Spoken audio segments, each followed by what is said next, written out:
Assalamualaikum warahmatullahi wabarakatuh. Selamat pagi semua.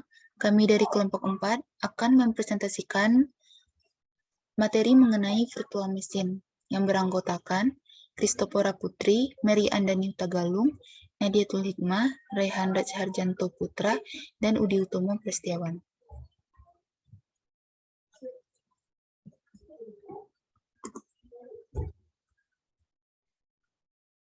Apa itu virtual machine? Virtual machine adalah lingkungan server virtual yang bekerja seperti komputer dalam komputer. Virtual machine berjalan pada partisi terisolasi yang ada pada komputer host dengan resource seperti CPU, memori, dan sistem operasi tersendiri. Virtual machine juga merupakan sumber daya komputasi yang menggunakan perangkat lunak seperti komputer fisik. Satu atau lebih virtual machine bisa berjalan pada satu perangkat keras. Setiap virtual machine akan menjalankan sistem operasinya sendiri dan berfungsi secara terpisah dari virtual machine lainnya, bahkan jika semuanya berjalan di perangkat yang sama. Misalnya bisa menggunakan virtual machine dengan sistem operasi Linux pada komputer Windows dan sebaliknya.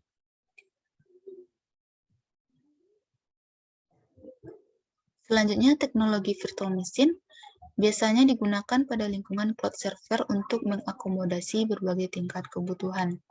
Misalnya, menjalankan perangkat lunak yang memerlukan sistem operasi berbeda dari perangkat keras, atau untuk menguji aplikasi baru pada sebuah sistem agar lebih aman. Kemudian, cara kerja virtual machine adalah saat membuka mesin virtual ini, virtual machine akan berjalan sebagai proses di jendela aplikasi di OS perangkat fisik. Proses berjalannya virtual machine dikelola oleh perangkat lunak yang dikenal sebagai hypervisor. Hypervisor ini berfungsi untuk mengelola dan menyediakan resource seperti memori, penyimpanan, dan sumber daya lainnya dari perangkat utama ke virtual machine. Selanjutnya, kita akan membahas materi mengenai hypervisor, paravirtualisasi, hardware assist virtualization, atau virtualisasi dengan bantuan perangkat keras atau hardware, dan alat virtual atau virtual appliance.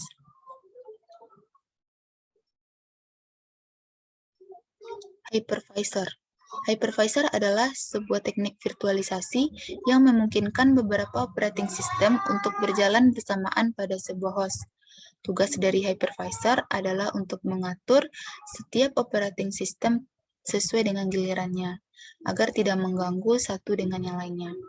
Hypervisor juga disebut sebagai Virtual Machine Management atau VMM, sesuai dengan tugasnya dalam mengatur beberapa virtual machine. Ada dua tipe hypervisor. Yang pertama, hypervisor tipe 1 dan hypervisor tipe 2.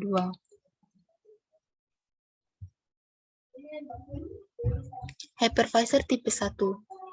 Berdasarkan gambar, kita dapat melihat bahwa hypervisor tipe 1 berjalan langsung di atas perangkat keras server.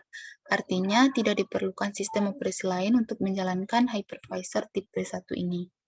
Dengan begitu, hypervisor memiliki akses langsung ke hardware tanpa harus melewati OS. Jadi dilihat dari gambar, dari hardware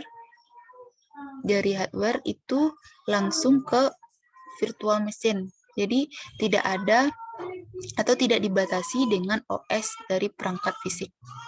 Contoh hypervisor tipe 1 adalah VMware SXC, Microsoft Hyper-V, dan XM. Selanjutnya hypervisor tipe 2. Dilihat dari gambar bahwa hypervisor tipe 2 berperan sebagai software untuk menjalankan dan mengatur virtual machine. Akses resource hardware yang dibutuhkan oleh virtual machine harus melewati OS. Contoh hypervisor tipe 2 adalah VMware Workstation dan Oracle VM VirtualBox. Dari gambar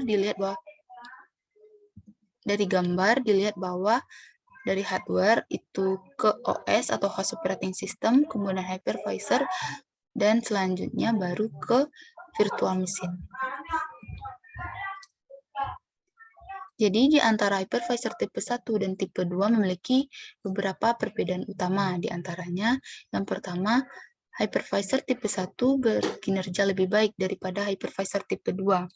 Ini dikarenakan karena hypervisor tipe 1 punya akses yang lebih dekat ke hardware dibandingkan tipe 2. Yang kedua, hypervisor tipe 1 dianggap lebih stabil daripada hypervisor tipe 2. Karena hypervisor tipe 1, virtual machine-nya jalan di atas OS yang gunanya memang khusus buat virtualisasi. Tidak banyak gangguan lain seperti pada hypervisor tipe 2. Yang ketiga, hypervisor tipe 1 tingkat security-nya lebih tinggi daripada hypervisor tipe 2. Dan yang keempat, biasanya hypervisor tipe 1 digunakan untuk komputasi di perusahaan enterprise atau di lingkungan cloud atau multi-cloud, sedangkan hypervisor tipe 2 digunakan untuk komputasi di laptop atau PC lokal. Selanjutnya, paravirtualisasi. Paravirtualisasi adalah teknik virtualisasi berbantuan perangkat lunak yang menggunakan API untuk menghubungkan mesin virtual dengan hypervisor untuk mengoptimalkan kinerjanya. API atau Application Programming Interface adalah interface yang dapat menghubungkan satu aplikasi dengan aplikasi lainnya. Peran API adalah sebagai perantara antara berbagai aplikasi berbeda, baik itu dalam satu platform ataupun lintas platform. Ini merupakan gambaran umum dari paravirtualisasi. Yang pertama, dilihat dari gambar A, itu tanpa paravirtualisasi. Jadi GUIS OS dapat berjalan langsung tanpa modifikasi jika hypervisor mengimulasi perangkat keras. Pada kasus ini, panggilan dari GUIS OS ke perangkat keras dicegah oleh hypervisor untuk melakukan terjemahan yang diperlukan perangkat keras asli, dan selanjutnya ke real driver. Pada gambar yang B, dengan paravirtualisasi, kode sumber OS dimodifikasi untuk dijalankan sebagai GUIS OS dalam lingkungan mesin virtual tertentu. Panggilan ke perangkat keras diganti ke panggilan ke hypervisor yang dapat menerima panggilan ini dan mengarahkannya tanpa modifikasi ke real driver. Selanjutnya, hardware assist virtualization atau virtualisasi dengan bantuan perangkat keras. Ini adalah teknologi virtualisasi yang baru saja dikembangkan semenjak hadirnya prosesor yang memiliki kemampuan atau dukungan terhadap teknologi virtualisasi seperti teknologi VTX pada prosesor Intel atau teknologi AMDV pada prosesor AMD. Proses Intel menawarkan set instruksi tambahan yang disebut ekstensi mesin virtual atau VMX. Dengan adanya virtualisasi dengan bantuan perangkat keras, maka tidak diperlukan lagi translasi biner atau modifikasi pada kernel GUIS OS, sehingga lebih efisien. Dan operasi yang mereka dukung jauh lebih cepat, karena semuanya terjadi pada prosesor. Beberapa hypervisor yang menggunakan fasilitas ini adalah Linux KVM, VMware Workstation, VMware Fusion, dan lain-lain. Selanjutnya, virtual appliance atau alat virtualisasi. Virtual appliance adalah sebuah sistem terpadu yang dibuat dengan menggabungkan satu aplikasi perangkat lunak, misalnya perangkat lunak server, dengan sistem operasi yang cukup untuk dapat berjalan secara optimal pada hardware pada sebuah mesin virtual, misalnya VirtualBox, Xen, atau KVM. Selain banyak aplikasi yang berorientasi alat virtual, yang terbaru dan perkembangan penting saat ini adalah adanya Security Virtual Appliance atau SVA. SVA adalah alat keamanan yang melakukan fungsi pemantauan dan perlindungan VMS atau user VM lain dan dijalankan di luar VMS tersebut dengan keamanan khusus VM. SVA memperoleh fasilitasnya ke dalam status VM, atau termasuk status prosesor, register, dan status memori dan perangkat I/O, serta lalu lintas jaringan antar VM dan antar VM dengan hypervisor melalui mesin virtual API dari hypervisor. Selanjutnya yaitu container virtualization. Dalam container virtualization ini kita membahas kernel control groups, container concept, container file system, microservices, dan Docker. Next, container virtualization. Pendekatan yang relatif baru untuk virtualisasi dikenal sebagai virtualisasi kontainer. Dalam pendekatan ini, perangkat lunak yang dikenal sebagai wadah virtualisasi berjalan di atas kernel OS host dan menyediakan lingkungan eksekusi yang terisolasi untuk aplikasi. Tidak seperti VM berbasis hypervisor, kontainer tidak bertujuan untuk meniru server fisik. Sebaliknya, semua aplikasi yang containerized pada host berbagi kernel OS yang sama. Ini menghilangkan sumber daya yang diperlukan untuk menjalankan OS terpisah untuk setiap aplikasi dan dapat sangat mengurangi overhead. Lalu ada kernel control groups. Sebagian besar teknologi kontainer yang digunakan saat ini dikembangkan untuk Linux, dan kontainer berbasis Linux adalah yang paling banyak digunakan. Sebelum beralih ke diskusi tentang kontainer, ada baiknya memperkenalkan konsep group control kernel Linux. Jadi pada tahun 2007, itu API proses Linux standar diperluas untuk menggabungkan kontainerisasi lingkungan pengguna, sehingga memungkinkan pengelompokan beberapa proses, izin keamanan pengguna, dan manajemen sumber daya sistem.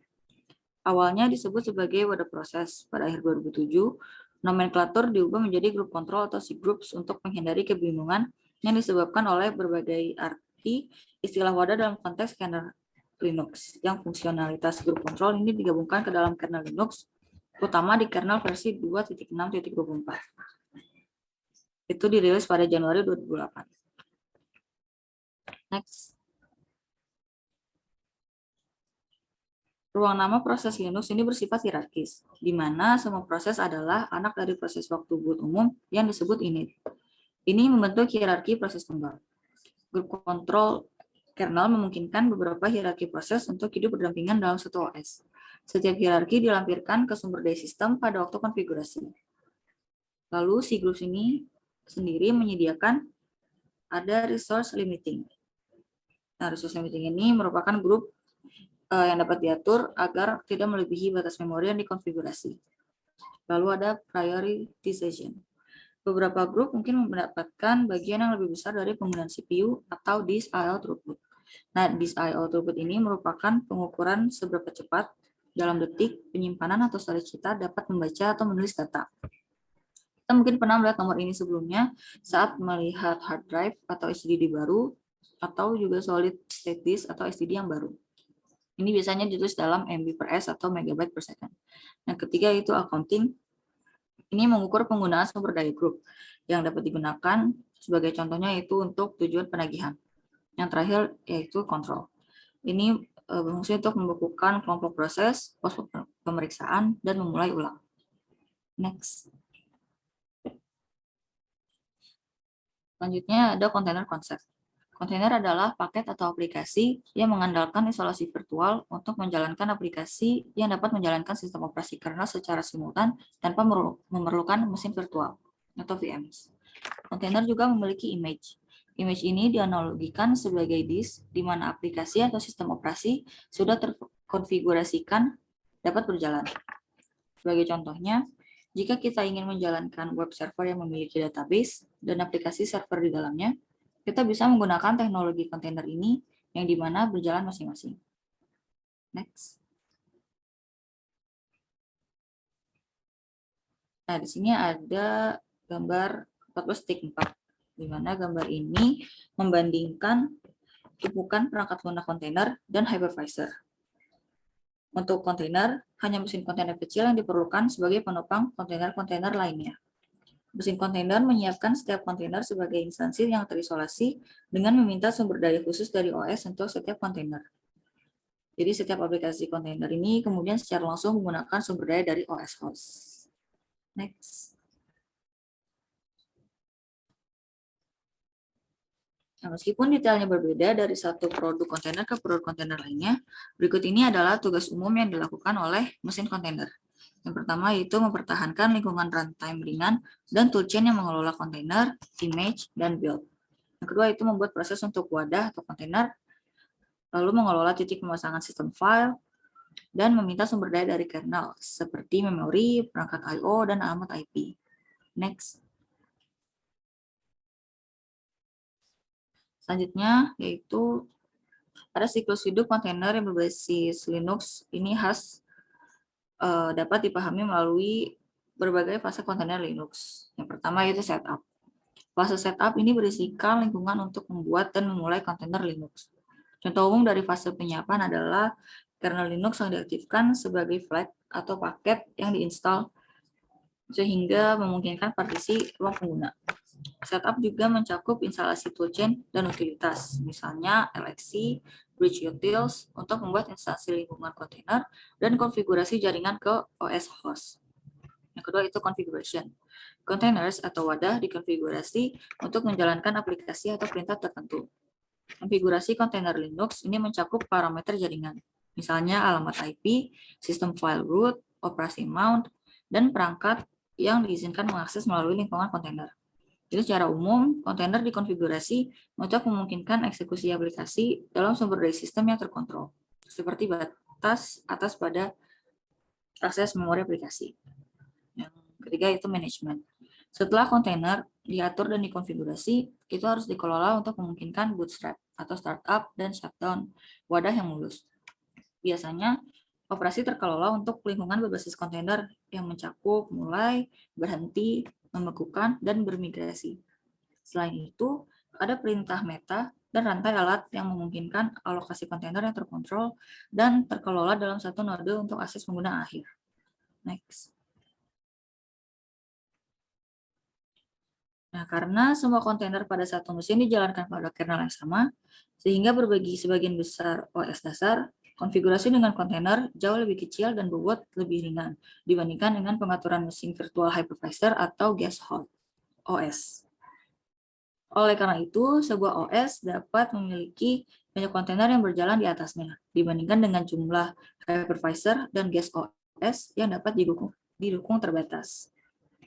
Kontainer virtual ini layak karena kontrol sumber daya dan isolasi proses, seperti yang dijelaskan, itu menggunakan teknik seperti group control kernel.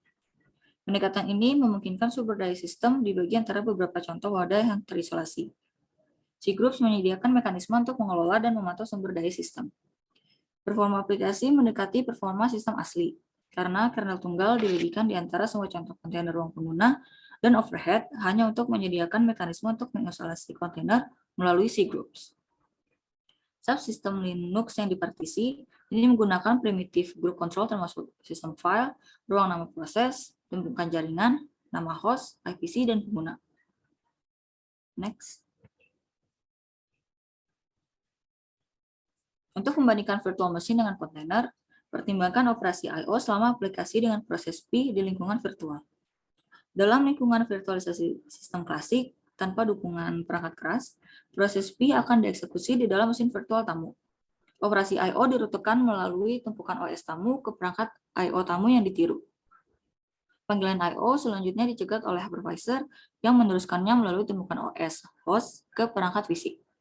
Sebagai perbandingan, wadah terutama didasarkan pada mekanisme tipuan yang disediakan oleh ekstensi kerangka kerja wadah yang telah dimasukkan ke dalam kernel arus utama.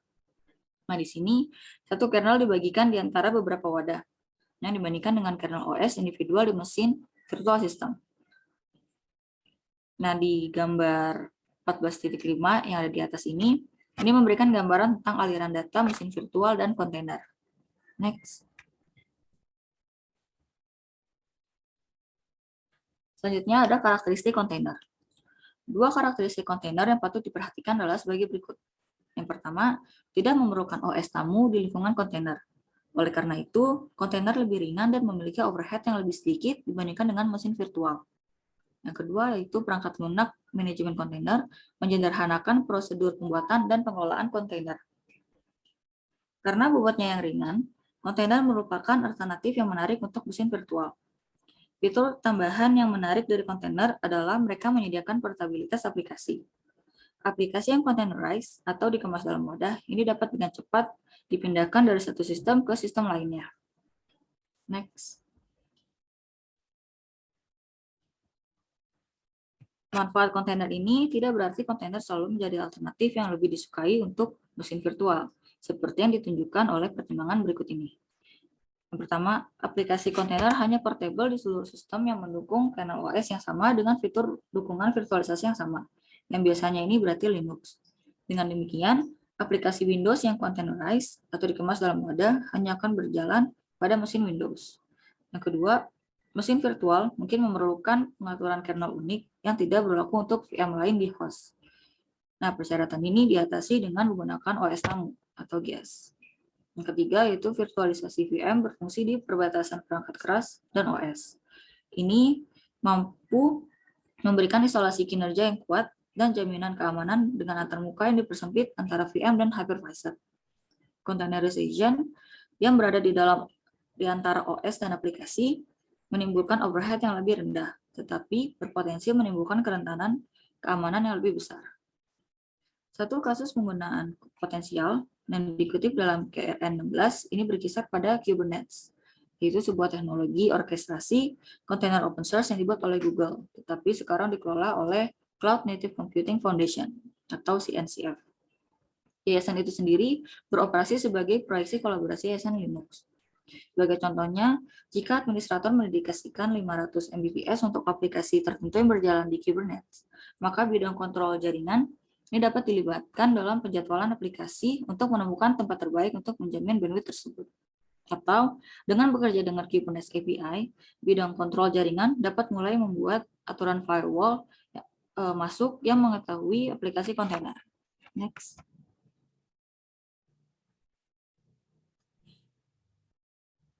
Selanjutnya ada container file system. Sebagai bagian dari isolasi wadah, setiap wadah harus memelihara sistem file terisolasinya sendiri. Fitur-fitur khusus bervariasi dari satu produk wadah ke produk wadah lainnya, tetapi prinsip-prinsip penting itu sama. Sebagai contoh, kita melihat sistem file container yang digunakan di OpenVZ. Hal ini digambarkan pada gambar 14.6 yang ada di samping kanan ini. Nah, ini penjadwal dijalankan untuk menjadwalkan aplikasi pengguna, dan setiap wadah memiliki proses initnya sendiri, yang dari perspektif node perangkat keras hanyalah proses berjalan lainnya. Next. Beberapa kontainer pada sebuah host kemungkinan besar menjalankan proses yang sama, tetapi masing-masing dari mereka tidak memiliki salinan individu, meskipun perintah ls menunjukkan direktori bin kontainer itu penuh dengan program. Sebagai intinya, wadah berbagi template, yaitu fitur desain di mana semua aplikasi yang disertakan dengan OS dan banyak aplikasi paling umum ini dikemas bersama sebagai group file yang dihosting oleh OS platform dan secara simbolis ditautkan ke setiap wadah. Ini juga termasuk file konfigurasi, kecuali jika wadah memodifikasinya. Nah, ketika itu terjadi, OS menyalin file template atau disebut copy on write, menghapus link SIM virtual, dan menempatkan file yang dimodifikasi dalam sistem file container. Next. Dengan menggunakan skema berbagi file virtual ini, penghematan ruang yang cukup besar tercapai, dengan hanya file yang dibuat secara lokal yang benar-benar ada di sistem file penampung. Pada tingkat disk, wadah atau kontainer ini merupakan file, dan dapat dengan mudah ditingkatkan atau diturunkan. Dari sudut pandang pemeriksaan virus, sistem file penampung dipasang di bawah titik pemasangan khusus pada simpul perangkat keras, sehingga alat sistem pada tingkat simpul perangkat keras dapat dengan aman dan terjamin saat memeriksa setiap file jika diperlukan. Next. Selanjutnya ada microservices. Konsep yang terkait dengan kontainer adalah konsep microservice. NIST SP 800-180 atau NIST Definition of Microservices, Application Containers and System Virtual Machines, February 2016, mendefinisikan layanan mikro sebagai elemen dasar yang dihasilkan dari dekomposisi arsitektur komponen aplikasi menjadi pola yang digabungkan secara longgar yang terdiri dari layanan mandiri yang berkomunikasi satu sama lain menggunakan protokol komunikasi standar 219 dan satu set API yang terdefinisi dengan baik terlepas dari vendor, produk, atau teknologi apapun. Ide dasar di balik layanan mikro adalah Alih-alih memiliki tumpukan aplikasi monolitik, setiap pelayanan spesifik dalam rantai pengiriman aplikasi dipecah menjadi bagian-bagian individual. Saat menggunakan kontainer, orang-orang berusaha secara sadar untuk memecah infrastruktur mereka menjadi unit yang lebih mudah dipahami. Ini membuka peluang bagi teknologi jaringan untuk membuat keputusan atas nama pengguna yang tidak dapat mereka buat sebelumnya di dunia yang berfokus pada mesin. Next.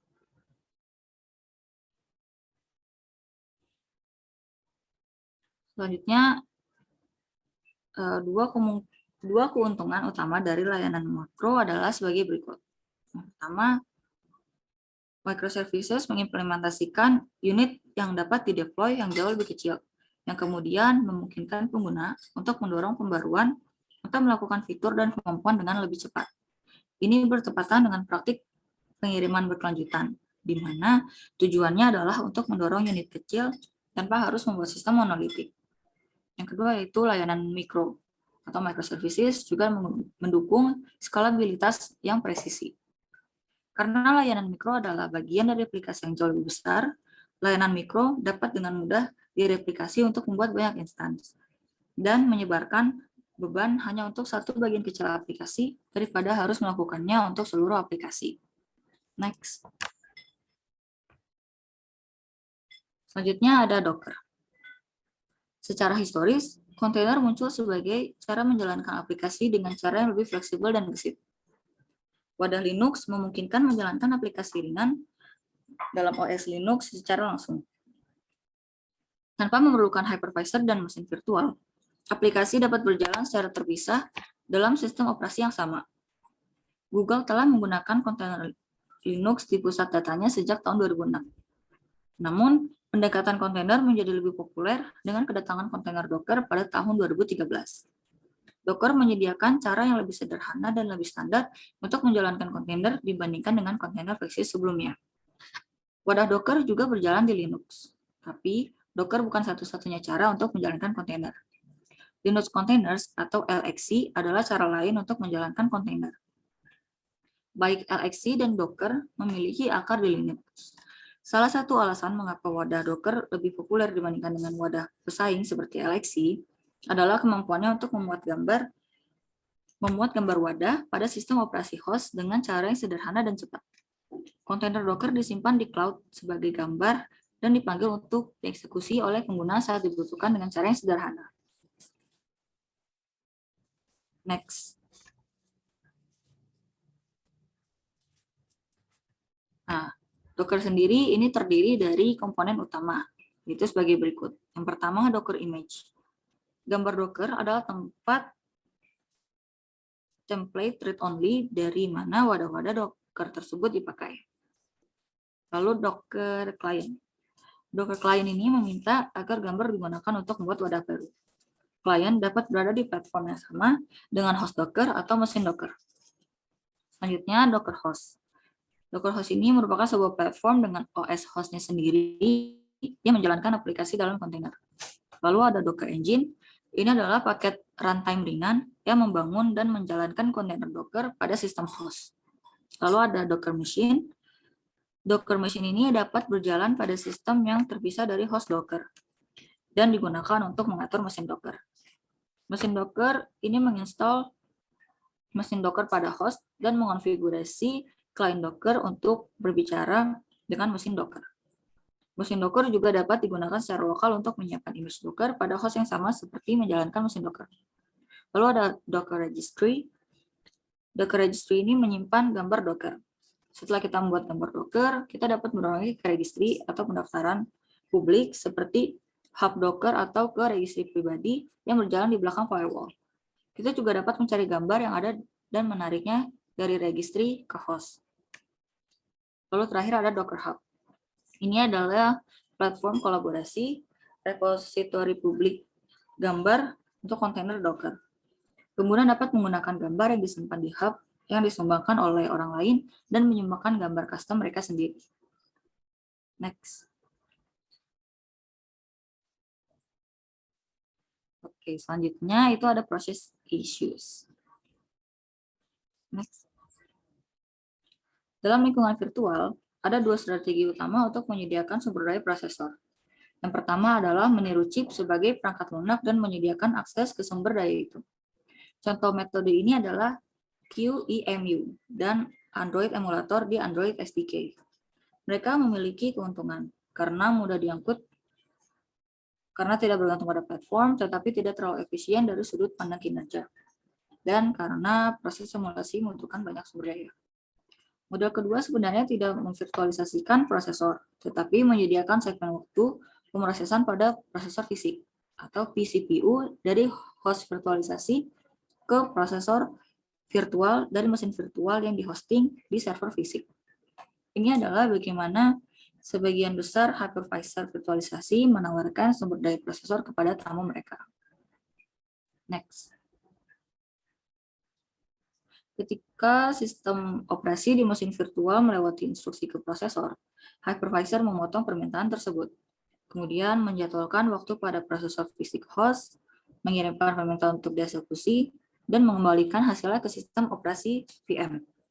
Ini memastikan penggunaan yang paling efisien dari sumber daya prosesor yang tersedia di server fisik. Untuk menambahkan beberapa kerumitan, ketika beberapa VM bersaing untuk prosesor, hypervisor bertindak sebagai pengontrol lalu lintas, yaitu untuk menjadwalkan waktu prosesor untuk setiap permintaan VM, serta mengarahkan permintaan dan data dan dari mesin virtual. Next.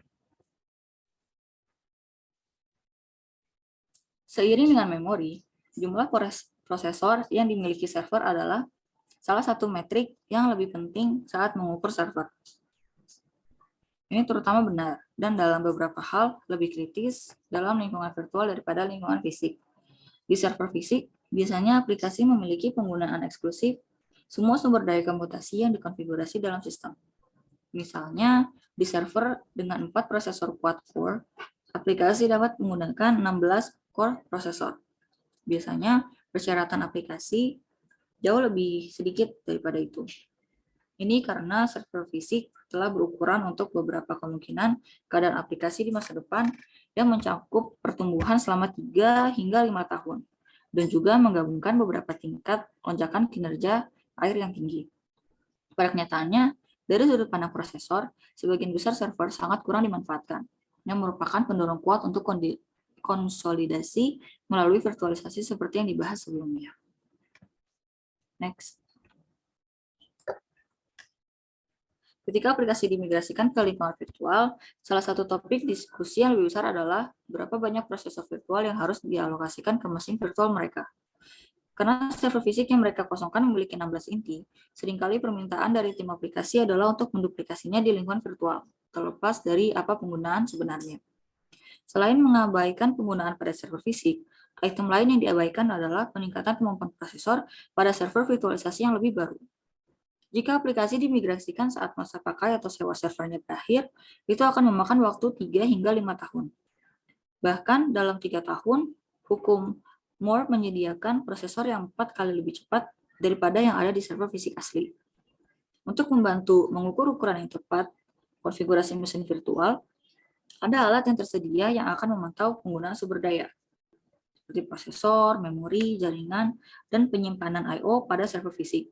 Kemudian, membuat rekomendasi untuk ukuran VM yang optimal. Satu aturan dasar selama pembuatan VM adalah memulai dengan satu vCPU dan memantau kinerja aplikasi. Menambahkan vCPU tambahan dalam VM itu sederhana, membutuhkan penyesuaian dalam pengaturan VM. Sebagian besar sistem operasi modern bahkan tidak memerlukan reboot sebelum dapat mengenali dan menggunakan vCPU tambahan. Praktik baik lainnya adalah tidak mengalokasikan jumlah vCPU secara keseluruhan dalam VM. Jumlah vCPU yang cocok perlu dijadwalkan untuk vCPU di virtual machine. Jika kita memiliki 4 vCPU di virtual machine atau VM, hypervisor perlu menjadwalkan 4 vCPU secara bersamaan di host virtualisasi atas nama VM. Pada host virtualisasi yang sangat sibuk, memiliki terlalu banyak vCPU yang dikonfigurasi untuk VM sebenarnya dapat berdampak negatif pada kinerja aplikasi VM, karena lebih cepat untuk menjadwalkan satu vCPU. Ini tidak berarti tidak ada aplikasi yang membutuhkan banyak CPU. Ada, dan mereka harus dikonfigurasi dengan cepat, tetapi kebanyakan tidak. Next. Sistem operasi asli mengelola perangkat keras dengan bertindak sebagai perantara antara permintaan kode aplikasi dan perangkat keras. Saat permintaan untuk data atau pemrosesan dibuat, sistem operasi meneruskannya ke driver perangkat yang benar melalui pengontrol fisik ke penyimpanan atau perangkat I/O, dan kemudian kembali lagi.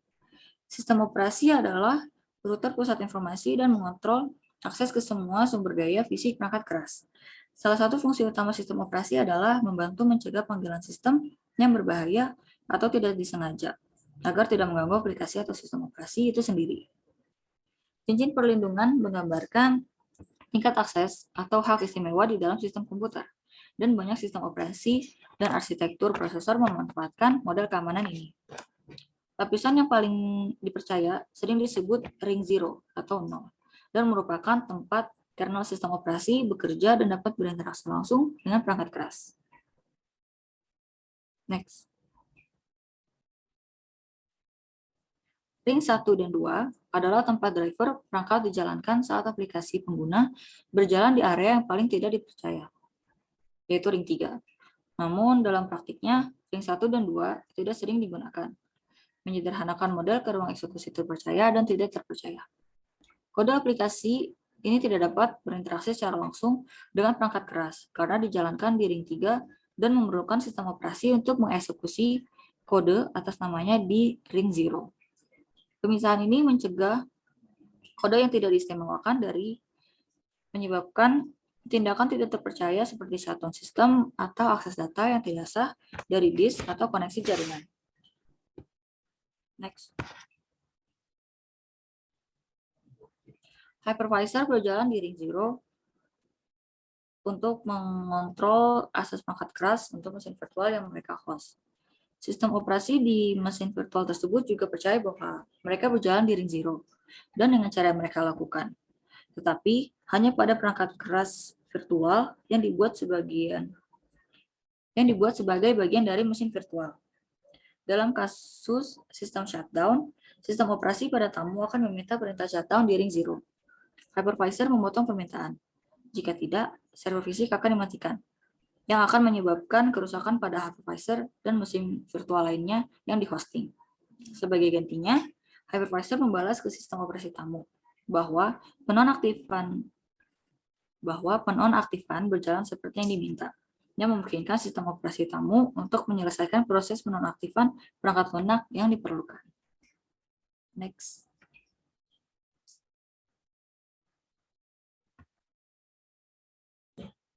Oke, selanjutnya memori manajemen.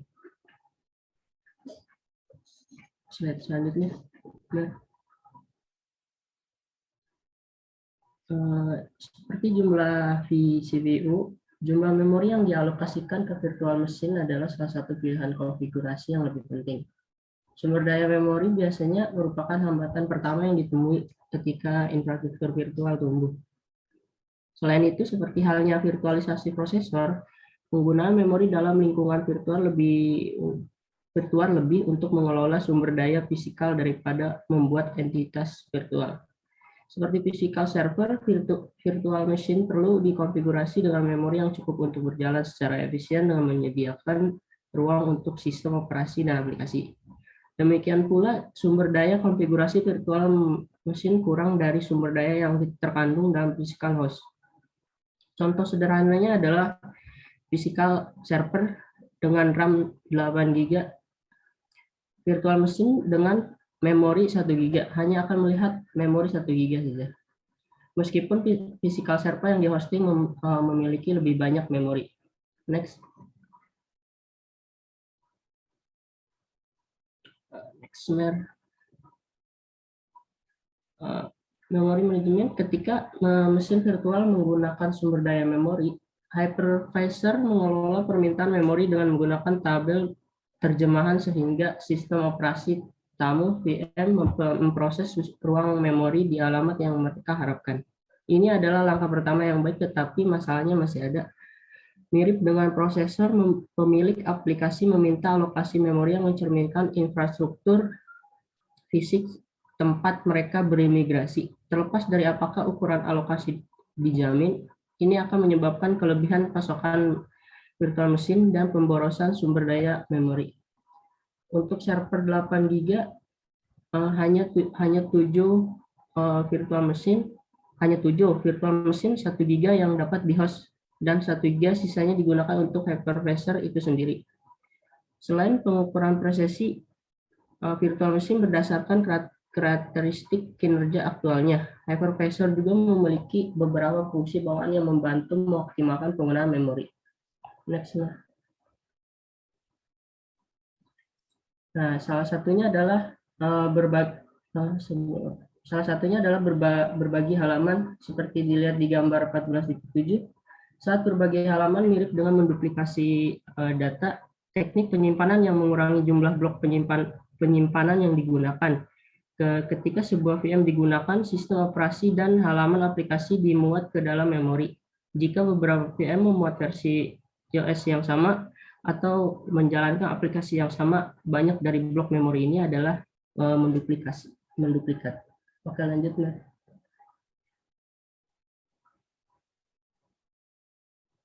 Hypervisor telah mengatur transfer virtual memory ke physical memory dan dapat menentukan apakah halaman yang ada dimuat ke dalam memori.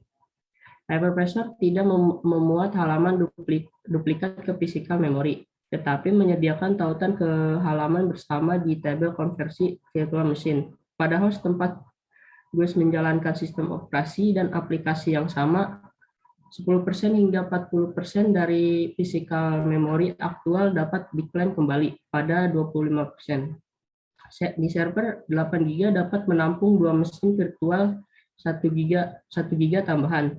Karena hypervisor mengelola berbagi halaman, sistem operasi virtual mesin tidak tahu apa yang terjadi pada sistem fisikal. Strategi lain untuk penggunaan memori yang efektif mirip dengan penyediaan tipis dalam manajemen penyimpanan. Ini memungkinkan administrator mengalokasikan lebih banyak ruang penyimpanan untuk penggunaan daripada yang sebenarnya dilakukan sistem. Alasan untuk ini adalah untuk memberi watermark tinggi yang sering diabaikannya. Seperti halnya hal yang sama dapat dilakukan dengan virtual mesin, kami mengalokasikan memori 1 GB, tapi seperti itulah yang dilihat oleh sistem operasi VM. Hypervisor dapat digunakan beberapa bagian dari memori yang dialokasi untuk VM lainnya dengan mengklaim kembali halaman yang lama yang tidak sedang digunakan. Proses reklamasi dilakukan melalui ballooning. Next.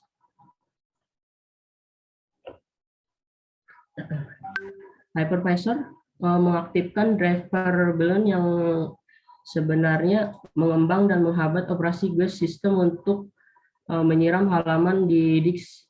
Setelah halaman dibersihkan, driver balloon dikompresi dan hypervisor dapat menggunakan physical memory untuk virtual machine lainnya. Proses ini terjadi selama masa bentrok memori. Jika VM 1 GB, kami rata-rata menggunakan setengah dari memori. 9 VM hanya membutuhkan 4,5 GB. Sisanya digunakan sebagai kumpulan bersama yang dikelola oleh hypervisor dan beberapa digunakan untuk overhead hypervisor. Bahkan jika kami menghosting 3 virtual mesin 1 GB tambahan, masih ada cadangan bersama. Kemampuan untuk mengalokasikan lebih banyak memori daripada memori yang tersedia secara fisikal pada host disebut overcommit memory. Tidak jarang memori yang dialokasikan dalam lingkungan virtual menjadi 1,2 sampai 1,5 kali dan dalam kasus ekstrim bahkan berkali-kali. Next. Selanjutnya I/O management. Seperti yang dilihat di gambar 1.48, arsitektur bagaimana I/O dikelola dalam lingkungan virtual environment. Di virtual machine, operating system membuat panggilan ke device driver seperti physical server. Device driver kemudian terhubung dengan device, meskipun dalam kasus virtual server, device-nya adalah perangkat yang ditiru, yang dipentaskan dan dikelola oleh hypervisor. Ini emulated device biasanya merupakan perangkat umum yang sebenarnya, seperti antarmukanya i1000 Network Interface Card atau pengontrol SGVA atau ADA generik sederhana. Oke, next. Virtual environment. Virtual device ini dihubungkan ke tumpukan I/O hypervisor yang berkomunikasi dengan driver perangkat yang dipetakan ke perangkat fisik di server host. Menerjemahkan alamat I/O tamu ke host fisik alamat I/O. Hypervisor mengontrol dan memantau permintaan dari virtual driver perangkat mesin melalui tumpukan I/O keluar dari perangkat fisik dan kembali lagi merutekan panggilan I/O ke perangkat yang benar pada virtual mesin yang benar. Virtual mesin yang berjalan sebagai host pada server IBM dapat langsung dimigrasikan ke host server Blade HP tanpa mengkhawatirkan ketidakcocokan perangkat keras atau ketidakcocokan versi. Abstraksi ini dapat mencapai salah satu keuntungan terbesar yang tersedia dari virtualisasi, migrasi langsung, agregat sumber daya bersama jalur jaringan, dan solusi yang lebih matang yang memiliki kemampuan untuk mengontrol jenis dan bandwidth lalu lintas jaringan yang dialokasikan ke satu VM atau grup virtual untuk memastikan kinerja yang memadai di lingkungan bersama untuk memastikan tingkat kualitas layanan yang dipilih. Selain itu, ada virtual lain yang dapat meningkatkan keamanan dan kegunaan. Sepertinya trade-off adalah bahwa hypervisor mengelola semua lalu lintas untuk mendesainnya, tetapi membutuhkan overhead prosesor. Next.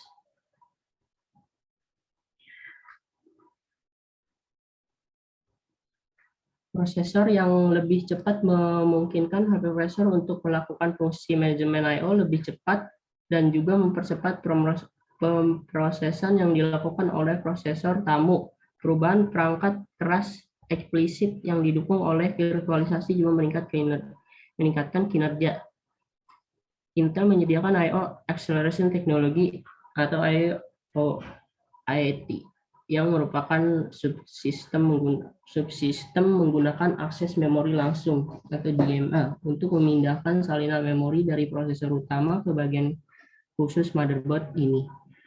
Meskipun dirancang untuk meningkatkan kinerja jaringan, DMA jarak jauh juga meningkatkan kecepatan migrasi langsung TCP Overload Engine atau TOE. Sepenuhnya menghapus pemrosesan TCP atau IP dari prosesor server ke NIC. Varian lain dari tema ini adalah Large Reserve Overload LRO yang menggabungkan paket data yang masuk menjadi satu paket untuk meningkatkan efisien pemrosesan, dan Reverse Large Segment Overload LSO yang menggunakan hypervisor untuk menggabungkan beberapa paket keluar yang dilakukan oleh paket data TCP/IP. Tidak memiliki segmen terpisah perangkat keras NIC, mereka dibagi menjadi paket-paket terpisah. Seperti pekerja bongkar muat dari prosesor ke perangkat cerdas adalah jalan lain untuk meningkatkan kinerja. Kartu antarmuka jaringan cerdas mendukung seperti sejumlah teknologi di ruangan. TCP Overload Engine TOE menghapus pemrosesan TCP/IP dari prosesor server sepenuhnya ke NIC. Varian lain pada temanya adalah Large Reserve Overload RO yang menggabungkan paket yang masuk ke dalam bundle untuk pemrosesan yang lebih efisien, dan Inverse Large Segment Overload LSO yang memungkinkan hypervisor untuk menggabungkan beberapa paket TCP/IP keluar dan memiliki segmen perangkat keras NIC mereka ke dalam paket terpisah. Selain model yang dijelaskan sebelumnya, ada beberapa aplikasi atau pengguna akan menuntut jalur khusus. Seperti dalam hal ini ada opsi untuk melewati hypervisor tumpukan dan pengawasan I/O dan sambungan langsung dari driver perangkat virtual mesin ke perangkat fisik pada host virtual. Sehingga ini memberikan keutamaan memiliki sumber daya khusus tanpa overhead yang memberikan throughput sebesar mungkin. Selain throughput yang lebih baik, karena external pressure terlibat secara minimal dan dampak yang lebih kecil pada prosesor server host, kerugian dari koneksi langsung pendapat I/O adalah bahwa mesin virtual terikat ke server fisik yang dijalankannya. Oke, next.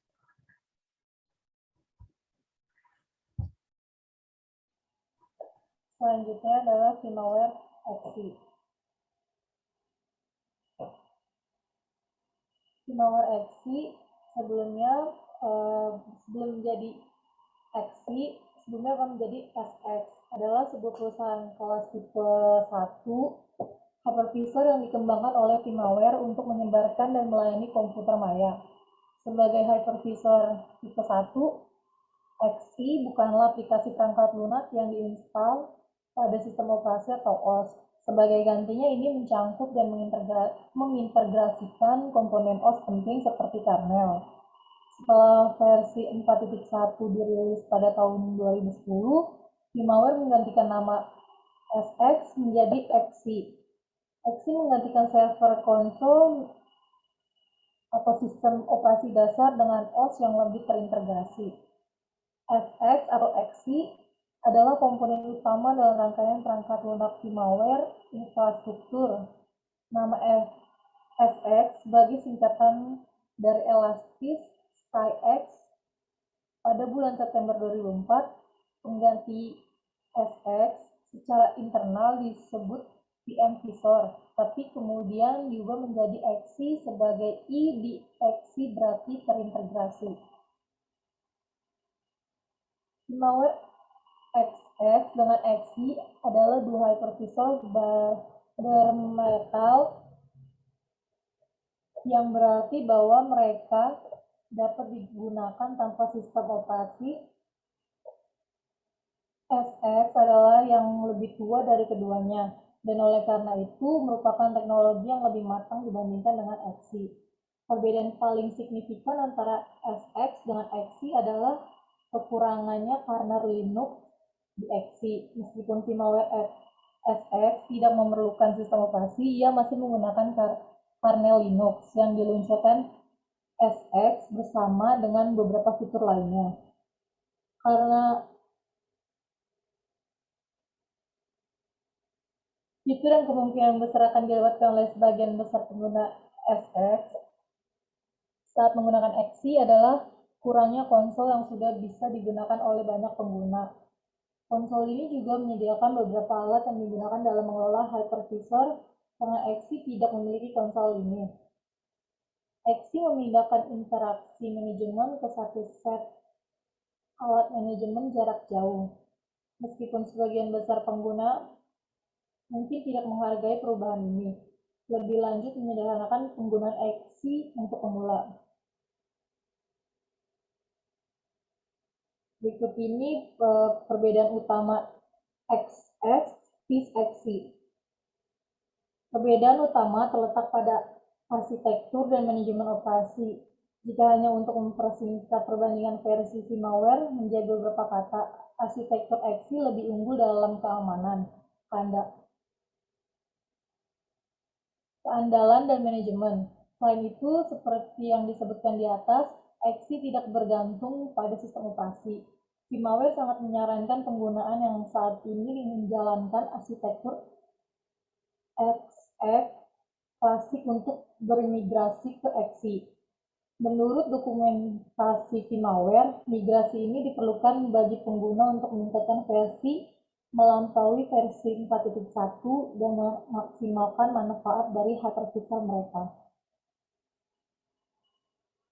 Selain dari perbedaan utamanya, berikut ini ada beberapa perbedaannya. Yang pertama, firmware XC tidak memiliki kernel Linux yang digunakan oleh firmware XX. XC memiliki jejak bits yang jauh lebih kecil dibandingkan dengan SX. XC sering dijual sebagai hypervisor bawaan, tidak seperti SX. XC membutuhkan pembaruan yang jauh lebih sedikit dibandingkan dengan SX. XC tidak memiliki konsol yang digunakan kebanyakan pengguna SX.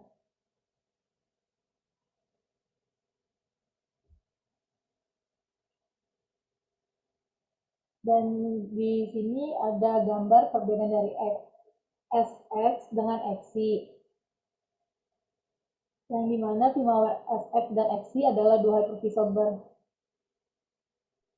bermetal yang berarti bahwa mereka dapat digunakan tanpa sistem operasi. SX adalah yang lebih tua dari keduanya dan oleh karena itu merupakan teknologi yang lebih matang dibandingkan dengan XY. Perbedaan paling signifikan antara SX dan XY adalah kurangnya kernel Linux di XY. Meskipun firmware XY tidak memerlukan sistem operasi, ia masih menggunakan kernel Linux yang diluncurkan SX. Bersama dengan beberapa fitur lainnya, penghapusan kernel Linux secara konsekuen mempengaruhi banyak karakteristik firmware XY. Ini mengurangi jejak pada disk perangkat lunak dari 2 GB SX yang lumayan ke 32 MB XY1T. Karena jejak yang jauh lebih kecil dari XY, produsen seperti Dell sering menjualnya dikemas dan tertanam dalam perangkat keras mereka melalui chip flash. Dan ini juga lebih sedikit sulit dilakukan dengan ukuran firmware SX yang lumayan. XY juga berkinerja lebih baik dibandingkan dengan SX karena tapak yang lebih kecil berarti waktu penentuan yang lebih cepat dan kinerja keseluruhan yang lebih baik. Penghapusan kernel Linux mengurangi jumlah tambalan yang dibutuhkan oleh server. Bagian yang lebih besar dari tambalan yang perlu diterapkan berkaitan dengan kernel Linux yang mendasarinya, dan bukan pada inti SX itu sendiri. Itulah sebabnya mengapa jumlah tambalan berkurang. Lebih sedikit tambalan juga berarti bahwa sistem tidak perlu terlalu sering diboot ulang. Fitur yang kemungkinan besar akan dilewatkan oleh sebagian besar pengguna SX saat menggunakan XY adalah kurangnya konsol yang sudah bisa digunakan oleh banyak pengguna. Konsol ini juga menyediakan beberapa alat yang digunakan dalam mengolah hypervisor. Karena XY tidak memiliki konsol ini, XY memindahkan interaksi manajemen ke satu set alat manajemen jarak jauh. Meskipun sebagian besar pengguna mungkin tidak menghargai perubahan ini, lebih lanjut menyederhanakan penggunaan XY untuk pemula. Lanjut, Microsoft Hyper-V dan Xen Variants. Next, Mer. Microsoft Hyper-V. Microsoft Hyper-V adalah berbasis hypervisor teknologi virtualisasi untuk versi 64 Windows Server. Itu ada dua varian sebagai standalone produk yang disebut Hyper-V Server dan sebagai yang dapat diinstal peran komponen di Windows Server. Miss Hyper-V mengimplementasikan isolasi virtual mesin dalam hal partisi, sistem operasi, dan aplikasi. Sebuah intent hypervisor harus memiliki setidaknya satu partisi utama menjalankan versi yang didukung dari Windows Server. Tumpukan virtualisasi berjalan di partisi utama dan memiliki akses langsung ke perangkat keras perangkat. Partisi utama kemudian membuat anak partisi yang menampung OS tamu. Next, Mer.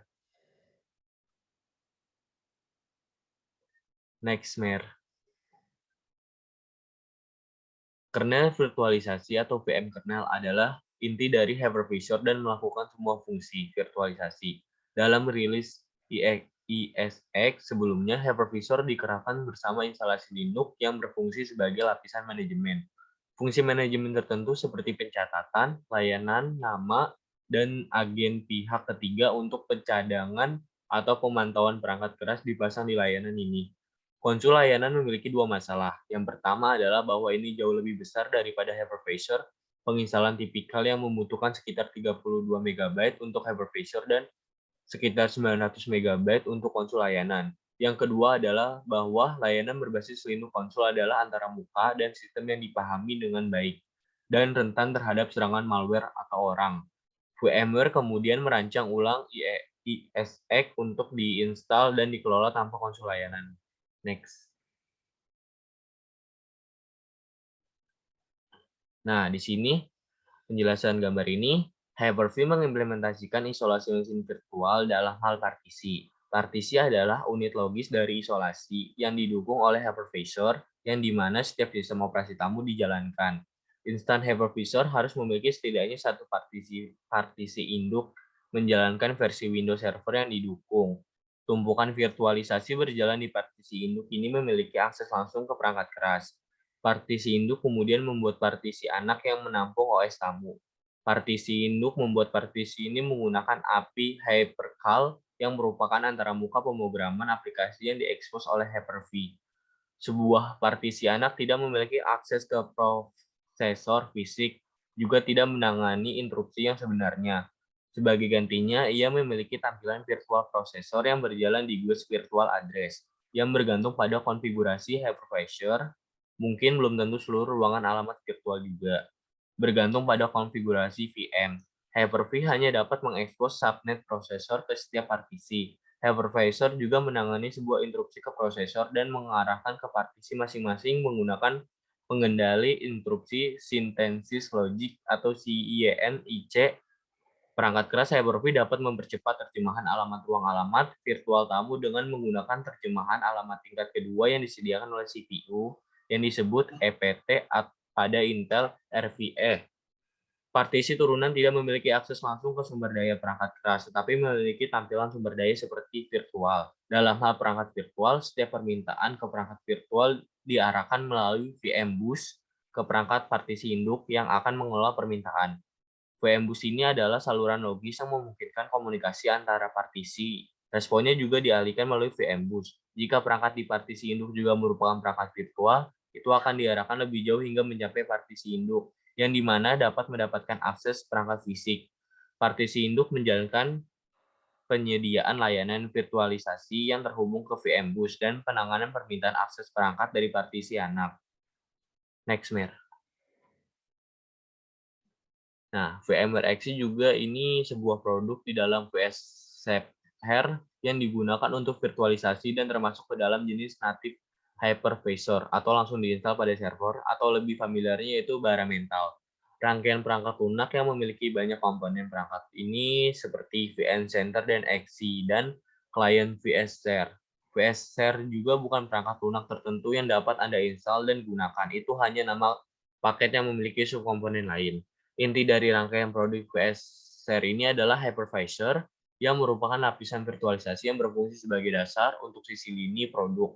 Di vSphere 5, hypervisor datang dalam bentuk VMware Xi yang merupakan tipe 1 bare metal hypervisor.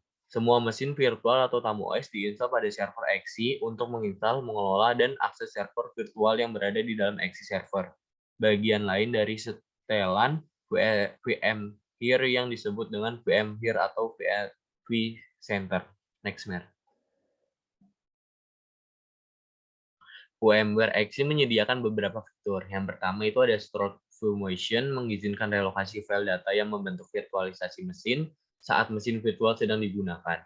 Yang kedua itu ada Fault Tolerance, yaitu membuat salinan log step dari setiap mesin virtual pada yang berbeda tuan rumahnya. Jika host asli mengalami kegagalan koneksi, mesin virtual dialihkan ke salinan tanpa mengganggu pengguna atau aplikasi mereka menggunakannya. Ini berbeda dari ketersediaan tinggi yang membutuhkan mesin virtual yang di-restart di server lain. Yang ketiga itu ada manajer pemulihan situs.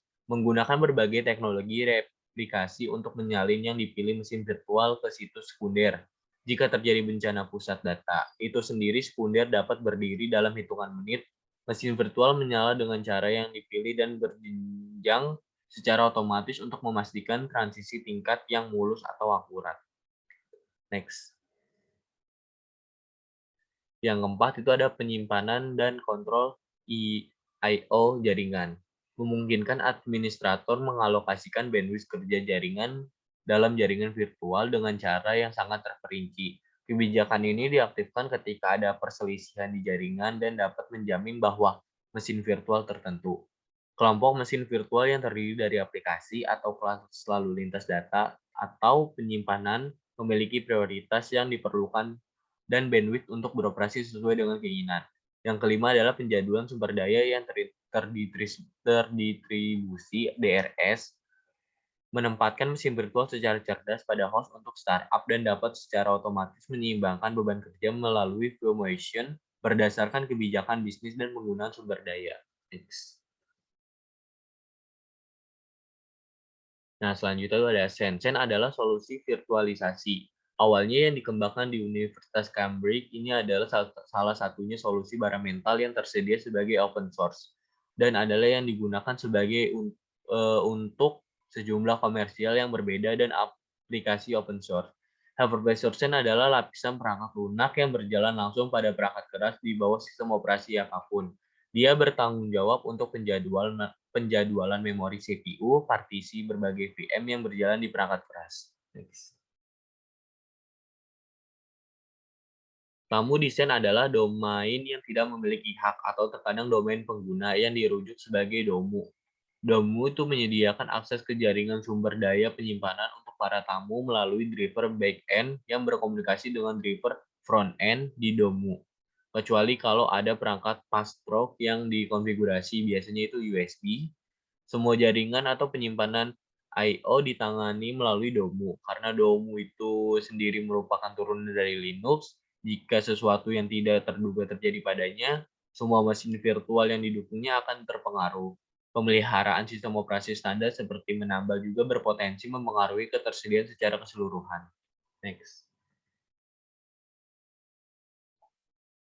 Mesin virtual tamu ditunjuk sebagai partisi anak. Partisi induk juga menjelaskan sistem operasi Windows Server selain fungsinya, seperti mengelola hypervisor, partisi tamu, dan driver perangkat. Hyper-V menggunakan penyediaan layanan virtualisasi atau VSP untuk menyediakan perangkat layanan ke partisi anak. Partisi anak juga berkomunikasi dengan VSP untuk menggunakan klien layanan virtualisasi atau konsumen VSC untuk kebutuhan I/O mereka. Microsoft Hyper-V memiliki tantangan ketersediaan yang serupa dengan Xen karena membutuhkan sistem operasi yang dipartisi induk. Next. Java VM. Next. Java Virtual Machine atau JVM adalah jenis perangkat lunak virtual machine aplikasi untuk menjalankan program dalam kode instruksi Java. Java sendiri juga adalah bahasa komputer yang digunakan pada sistem platform Java, yang dimana memiliki jenis instruksi mesin yang berbeda dengan sistem komputer, jenis PC, ataupun jenis lainnya.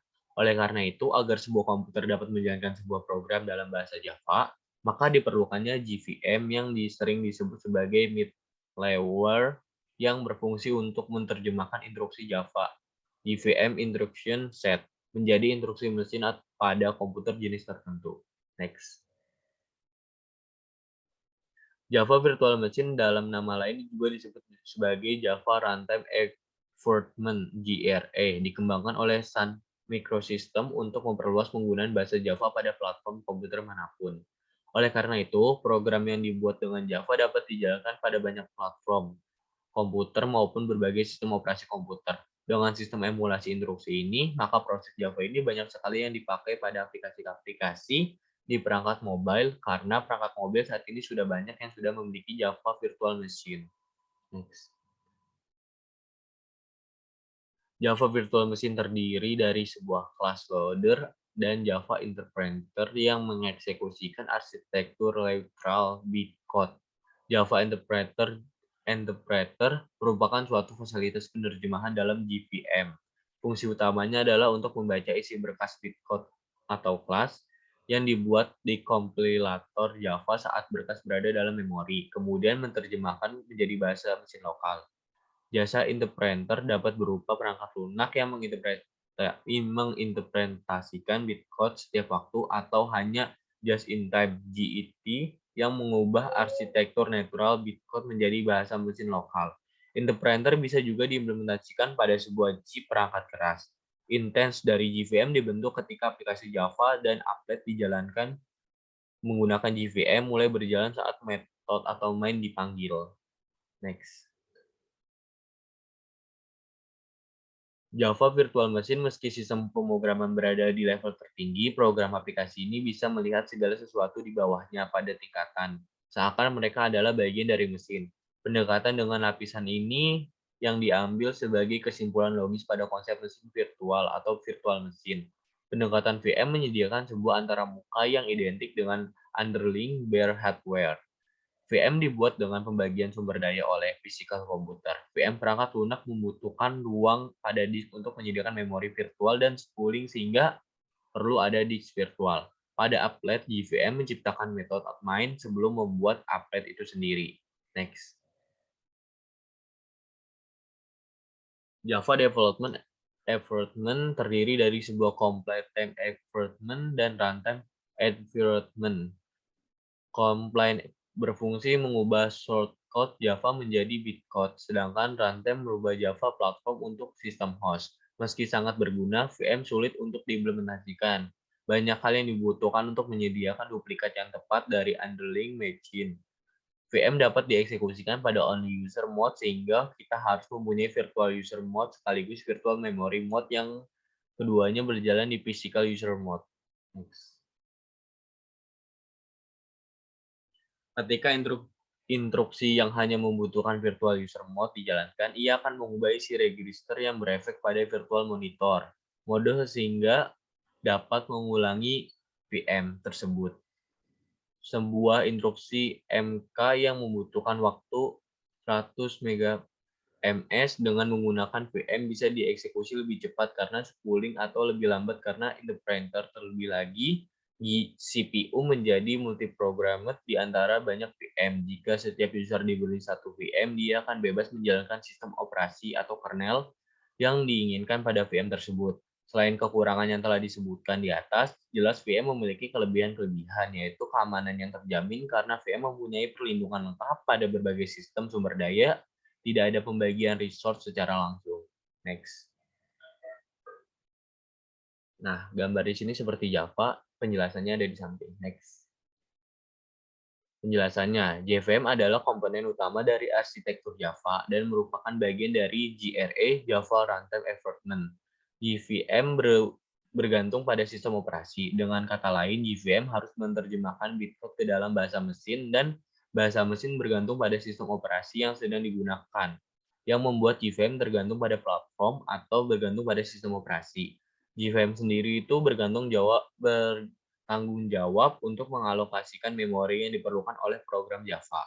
Setiap perangkat memiliki JVM terinstall mampu menerjemahkan atau menjalankan file class. Hal ini dapat memungkinkan untuk menjalankan bitcode yang sama pada platform yang berbeda.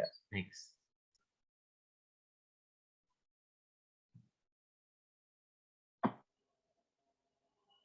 Dan yang selanjutnya ada Linux vServer Virtual Machine Architecture yang terdapat adalah arsitektur dan proses scheduling.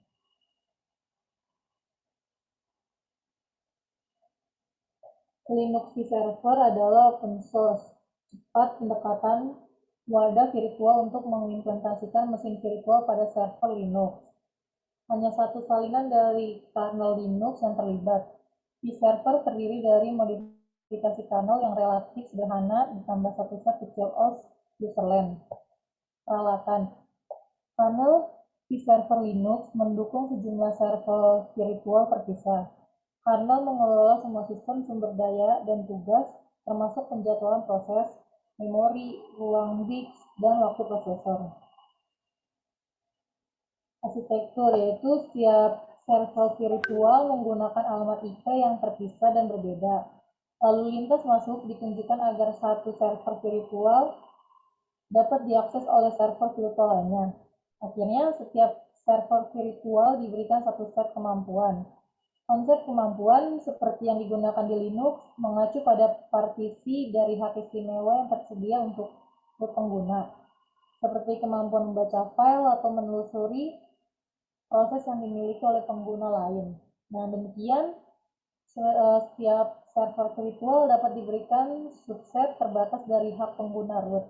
Ini memberikan isolasi root. vServer juga dapat mengatur batas sumber daya, seperti batas untuk jumlah memori virtual yang mungkin digunakan oleh suatu proses. Dan ini adalah gambar dari Linux vServer arsitektur, yang dimana gambar ini menunjukkan 3 pengelompokan perangkat lunak yang berjalan pada sistem komputer. Platform hosting mencangkup image host bersama dengan VM host. yang diistimewakan, yang fungsinya untuk memantau dan mengelola VM lainnya. Maya Platform membuat mesin virtual dan merupakan tampilan sistem yang dilihat oleh aplikasi yang berjalan pada masing-masing VM. Dan yang kedua ada proses scheduling.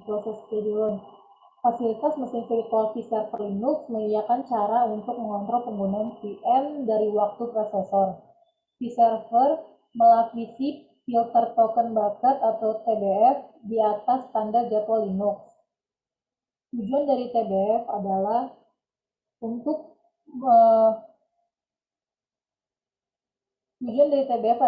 menentukan beberapa banyak prosesor waktu eksekusi atau proses tunggal, multiprosesor atau multicore dialokasikan untuk setiap VM. Jika hanya penjadwalan Linux yang mendasarinya, digunakan untuk menjadwalkan proses secara global di semua VM. Kemudian proses pelaparan sumber daya dalam satu VM mengesampingkan proses di VM lain. Dan ini adalah gambar dari Linux vServer Token Bucket, yang dimana mengilustrasikan konsep TBF untuk setiap VM bucket didefinisikan dengan kapasitas token S. Token ditambahkan ke Ember dengan kecepatan token R selama setiap interval waktu sepanjang T. Saat Ember penuh, token masuk tambahan dibuang begitu saja. Ketika sebuah proses dijalankan pada VM ini, ia menggunakan satu token untuk setiap tick dan timer. Jika Ember dikosongkan, prosesnya ditunda dan tidak bisa dimulai ulang sampai Ember diisi ulang ke nilai ambang minimum token M.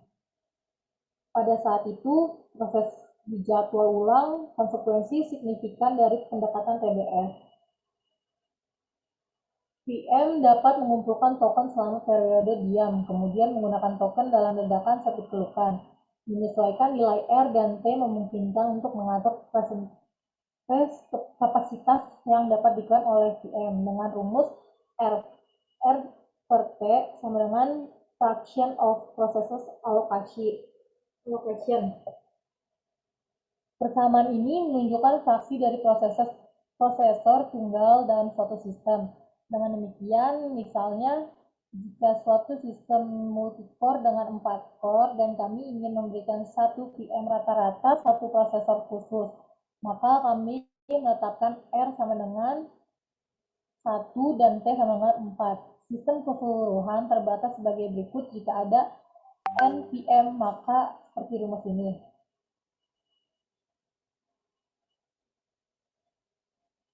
Dan yang parameter S dan M ditetapkan untuk menghukum VM setelah jumlah tertentu dari waktu ledakan. Parameter berikut harus dikonfigurasi atau dialokasikan untuk VM setelah waktu beras B, VM mengalami waktu penahanan H. Dengan parameter ini adalah mungkin untuk menghitung nilai S dan M yang diinginkan sebagai berikut. M sama dengan W kali H kali R per T. S sama dengan W kali B kali 1 kurang R per T. Di mana W adalah tingkatan di mana jadwal berjalan atau membuat keputusan. Sekian presentasi dari kelompok kami.